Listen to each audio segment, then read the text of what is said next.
Hello everyone, welcome to Naira study. आप सब कैसे हैं? आई होप कि आप सभी अच्छे होंगे और अपनी स्टडी को कंटिन्यू कर रहे होंगे। फ्रेंड्स, आज का जो वीडियो है आप लोगों के लिए बहुत ज्यादा खास होने वाला है, क्योंकि आज हम लोग डिस्कस करने वाले हैं कि आपका जो डीएलएड फर्स्ट सेमेस्टर और थर्ड सेमेस्टर है, आखिर इसके एग्जाम कब तक होंगे। क्योंकि बहुत लोग ये बता रहे हैं कि एग्जाम जून में हो जाएंगे। कुछ लोग ये कह रहे हैं कि एग्जाम आपके जो 7 जुलाई को जो सीटेट का एग्जाम लगा हुआ है उसके जस्ट अगले दिन यानी कि 8 जुलाई को एग्जाम है, ठीक है ना। तो इन सभी चीजों पर हम लोग डिटेल में डिस्कस करेंगे। सो आप लोग वीडियो में लास्ट तक बने रहिएगा और वीडियो को बिल्कुल भी स्किप ना कीजिएगा, क्योंकि हर एक इन्फॉर्मेशन आप लोगों के लिए बहुत ज्यादा जरूरी हो जाती है। तो सबसे पहले बात कर लेते हैं कि क्या एग्जाम अगर जून में नहीं होंगे, भाई जून में तो अब होने की कोई संभावना ही नहीं है, क्योंकि सबसे पहले जो प्रक्रिया होती है वो पहली प्रक्रिया हो जाती है, एग्जामिनेशन फॉर्म फिल किए जाते हैं, फिर उसके बाद डेट शीट आती है। तो इन सभी चीजों में कम से कम 20 डेज लग ही जाते हैं, और जब 20 डेज लगते हैं तो इस अकॉर्डिंग अभी 20 डेज तो बच्चे नहीं है। मतलब मान के चले ये जो आपका जून चल रहा है इसमें 20 डेज तो नहीं है। अब इसके बाद 20 डेज की अगर काउंटिंग की जाए तो जुलाई आ जाएगी, और जुलाई में फर्स्ट वीक में एग्जाम होने थोड़े से ऐसे लगते हैं कि संभावनाएं बहुत ही कम बन रही हैं। और एक चीज और बताते हुए चलते हैं कि अगर 7 जुलाई को सीटेट का एग्जाम, अगर क्या मतलब कंफर्म है, वो एग्जाम तो आपका कंफर्म है कि 7 जुलाई को होना है, तो उससे पहले अगर 1 से 6 जुलाई में आपका ये एग्जाम होता है तो हमें 6 दिन तो चाहिए होते हैं, ठीक है। लेकिन इतने कम समय में इतना सारा प्रोसेस करना, इतनी सारी प्रक्रियाएं करना क्या संभव हो पाती है? तो नहीं। क्यों? क्योंकि इसमें बहुत ज्यादा प्रक्रियाएं करनी रहती हैं, है ना। तो 7 के बाद 8 जुलाई को क्या जैसे ही सीटेट का एग्जाम होगा वैसे ही आपका अगले दिन जो आपका डीएलएड का एग्जाम है वो हो जाएगा। तो ये भी मेरे ख्याल से इतना संभव नहीं लग रहा है। क्यों? क्योंकि देखिए मॉर्निंग से शिफ्ट होती है। जिसने पेपर 1 to 5 में जिसने फॉर्म फिल किया है तो उनका तो मॉर्निंग शिफ्ट में हो जाता है। और अभी जब हुआ था तो ऐसा हुआ था कि सेकेंड पेपर मॉर्निंग शिफ्ट में हो गया था, और जो फर्स्ट पेपर था वो इवनिंग शिफ्ट में हुआ था। तो यानी कहने का मतलब ये हो जाता है कि पेपर आपका 5 से 6 बजे तक कंप्लीट हो पाएगा। कुछ लोग दूर से आते हैं, कुछ लोगों का सेंटर दूर जाता है, तो इस स्थिति में ये सब चीजें इतनी पॉसिबल नहीं हो पाती हैं कि भाई मॉर्निंग में बंदा निकला हुआ है, हो सकता है वो रात में चला हो, तब अगले दिन वो 7 तारीख को यानी 6 तारीख की रात को निकला, और उसके बाद में वो 7 को पहुंचा, एग्जाम दिया, फिर उसने क्या किया, फिर वो अपने घर पे पहुंचने के लिए उसने तैयारी शुरू की, उसने उसका रास्ते में टाइम लगा, और इस तरह से सारी प्रक्रियाएं उसने क्या की, उसका लगभग एक पेपर 2 दिन में कंप्लीट हो गया। 2 ही दिन तो जोड़ेंगे भाई, आज हम चले और कल हम पहुंचे, फिर कल हमने एग्जाम दिया, फिर हम चले, तो इस तरह से। तो यानी 7 तारीख को तो एग्जाम होगा, लेकिन क्या हो सकता है कि 8 को जस्ट मॉर्निंग में एग्जाम होना, तो थोड़ा सा ऐसा लगता है कि नहीं, क्योंकि भाई ये भी जो आपका सीटेट का एग्जाम हो जाता है ये भी बहुत ही मतलब सीरियस वाला एग्जाम हो जाता है, और डीएलएड का भी ऐसे।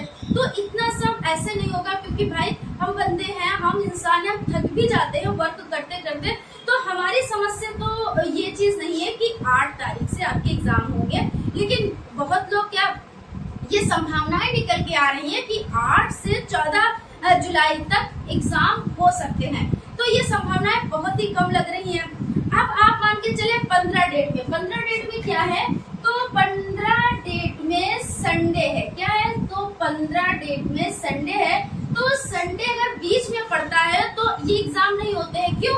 क्योंकि जो 6 डेज होते हैं वो लगातार 6 डेज में एग्जाम कराए जाते हैं। 3 दिन फर्स्ट सेमेस्टर के लिए, 3 दिन थर्ड सेमेस्टर के लिए। तो इसमें क्या चीज हो जाती है कि ये संभावनाएं बन रही हैं कि जब संडे बीच में पड़ेगा तो उनको 6 दिन नहीं मिल पाएंगे। तो इस तरह से आपको क्या हो जाता है, संडे भी मिस हो जाता है। अब 16 जुलाई को जब आप एग्जाम देंगे, फिर 17 को एक फेस्टिवल है ना, मुस्लिम लोगों का एक फेस्टिवल है मुहर्रम, तो उस दिन भी छुट्टी रहेगी। तो इस तरह से इस डेट में भी नहीं संभावना बन पा रही है।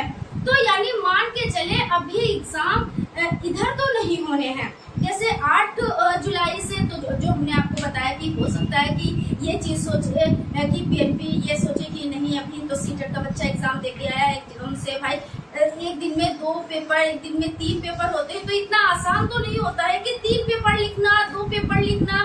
तो ये सब चीजें सोच कर ही वर्क किया जाता है। तो यानी मान के चले, और वैसे तो पीएनपी कुछ भी कर सकती है, हो सकता है कि आपका 8 डेट में एग्जाम भी करा ले, ये चीज कह नहीं सकते, लेकिन संभावनाएं बहुत ही कम बन रही हैं। ठीक है, तो यहाँ तक हम लोगों ने इस पर डिस्कस कर लिया। अब हम डिस्कस करते हैं कि देखिए एग्जाम आपके कुछ भी हो, कोई भी टाइम में हो, क्योंकि बहुत लोग कह रहे हैं कि आप लोग कॉल करो, आप लोग फोन करो, आप लोग ट्विटर का यूज करो, आप लोग मैसेजेस करो कि हमारे एग्जाम जल्दी कराया जाए। तो मेरी समझ में एक चीज आती है, अगर इन सब चीजों पर टाइम वेस्ट ना करके अगर आप लोग अपनी पढ़ाई पे टाइम दे तो ज्यादा बेहतर है। क्यों? क्योंकि भाई पेपर कभी भी हो, एग्जाम कभी भी हो, होने तो है, ऐसा तो है नहीं भाई अगर जून में नहीं हुआ तो जुलाई में होंगे, जुलाई के फर्स्ट वीक में नहीं होंगे तो सेकंड में होंगे, सेकंड में नहीं होंगे तो थर्ड में होंगे। मतलब मान के चले ऐसा तो नहीं है कि सितंबर अक्टूबर में चले जाएंगे, ये भी नहीं संभव है। इतना भी नहीं है कि हाँ एग्जाम आपके अक्टूबर में चले जाएंगे। तो आप ये मान के चले 1-2 हफ्ता ऊपर नीचे, लेकिन 1-2 हफ्ते में क्या होता है कि आपकी तैयारी अच्छी हो जाएगी, आपका रिवीजन हो जाएगा, आपने जो तैयारी कर रखी है, जो आपने नोट्स बना रखे हैं या बना रहे हैं या बना चुके हैं, तो उनका आप रिवीजन कर पाएंगे। और आपका सब्जेक्ट मैथ ले लीजिए, उसमें ऐसा नहीं है कि कोई भी सब्जेक्ट इजी नहीं है, जो आपने पढ़ा है वो आपके लिए इजी है, जो नहीं पढ़ा है वो आपके लिए टफ हो जाता है। ठीक है ना, तो ये हम नहीं कहेंगे कि कोई भी सब्जेक्ट आपका इजी है। तो इसलिए आप फोकस करें, जिसपे मजबूत पकड़ नहीं है उस पर बहुत ज्यादा फोकस करें। अगर उस सब्जेक्ट में आप 2 घंटे दे रहे हैं तो 3 घंटे दें, है ना, क्योंकि मैथ ऐसा सब्जेक्ट है जितना ज्यादा आप प्रैक्टिस करेंगे, जितना एक सवाल को 10 बार लगाए, 20 बार लगाए, क्या समझ में आएगा ही नहीं? क्यों नहीं भाई समझ में आएगा? जब हम उस पे इतना हमने वर्क ही कर लिया है, एक एक क्वेश्चन को हमने 10-10 बार, 20-20 बार लगा लिया है, तो वो क्यों नहीं हम कर पाएंगे, है ना। तो ये चीजें हो जाती है कि हम ये बात इसलिए कहना चाहते हैं कि इसमें आप लोग ना पढ़े कि एग्जाम आखिर होंगे कब। अरे अगर आपने सीटेट का फॉर्म फिल कर रखा है तो उसमें भी आपने थोड़ी बहुत तैयारी कर रखी होगी, थोड़ी बहुत आप तैयारी करते होंगे, थोड़ा बहुत टाइम भी देते होंगे। ऐसा नहीं है क्योंकि 24 घंटे होते हैं, तो इसमें आप दोनों की तैयारी अच्छे से कर सकते हैं, है ना। और जो पढ़ता है बंदा, जो स्टडी करता है, वो उसी के लिए जीता है ना। हालांकि बहुत लोग ऐसे भी होते हैं जो कहते हैं अरे ये हर वक्त पढ़ता रहता है, किताबी कीड़ा है, ये है वो है, लेकिन क्या कहते हैं जब हम संघर्ष करते हैं, यहाँ पे 2 लाइनें कहना चाहिए कि जब हम संघर्ष करते हैं तब हम अकेले होते हैं, लेकिन जब कामयाब होते हैं तब एक कारवा बन जाता है ना। तो कारवा बनाने के लिए यानी सभी हमारे साथ में हो जाते हैं तब। हाँ हमको तो पता था, इसमें ये चीज तो हमें नजर आती थी, जो चिकने पेड़ के पात ही चिकने लगते हैं, ऐसे तरह से बहुत सी कहावतें कही जाती हैं कि जब कोई कामयाब हो जाता है और जब तक वो कामयाब नहीं हो पाता है तब तक उसको क्या कहते हैं, अरे ये किताबी कीड़ा है, ये टाइम वेस्ट कर रहा है, ये ऐसे ही कर रहा है, अरे इससे अच्छा कुछ और कर लो तो तुम्हारा भविष्य बन जाए। ऐसे करके आपके आसपास में भी ऐसे लोग होंगे, और जब आप कामयाबी की तरफ जाएंगे तब भी लोग आपको रोकेंगे कि ऐसा ना हो कहीं कि कामयाब हो जाए, वो ऊंचा हो जाए और हम नीचे हो जाए। मतलब हर तरह से खराबी होती है, मगर हमें इन सब चीजों पे ध्यान नहीं देना, हमें सिर्फ इस चीज पे ध्यान देना है कि हमें वर्क करना है, अच्छे से वर्क करना है, अपनी तैयारी करनी है। अगर 1-2 हफ्ता ऊपर नीचे हो भी रहा है तो कोई दिक्कत नहीं है, इसमें वहां टेंशन लेने वाली कोई भी बात नहीं है। इसमें सिर्फ ये है कि अच्छी बात है हमें टाइम मिल रहा है, जितना ज्यादा टाइम मिलता है उतनी अच्छी हमारी तैयारी होती है। मगर कुछ लोगों का ये मिजाज होता है कि वो उसी पे लगे रहते हैं, डेट शीट आ जाए, किसी तरह से डेट शीट आ जाए तब हम तैयारी करेंगे, डेट शीट आ जाए तब हम तैयारी करेंगे। अगर जब डेट शीट आ ही जाएगी तब आप तैयारी क्या करेंगे, जब आपने बिल्कुल ही तैयारी नहीं कर रखी है ना। तो ये तो सिर्फ कहने वाली बातें होती हैं कि एक दिन में आप पढ़कर पेपर दे आओगे, आपके 95% नंबर बन जाएंगे, 2 दिन में आपने पढ़ाई कर ली ऐसा हो जाएगा, 3 दिन में पढ़ाई कर लिया आपका वैसा हो जाएगा।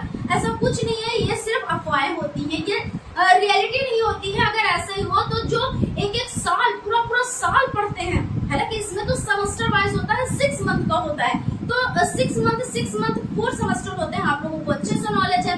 तो 2 साल अपने इस तरह से लगा देते हैं कि लगता है कि वो इसी के लिए जी रहे थे। और कुछ लोग 2 टेंशन ले रखा है और ना तो इनको कुछ करना है ना। तो दोनों तरह के लोग होते हैं और आपके आस ही पास में दोनों तरह के लोग होंगे।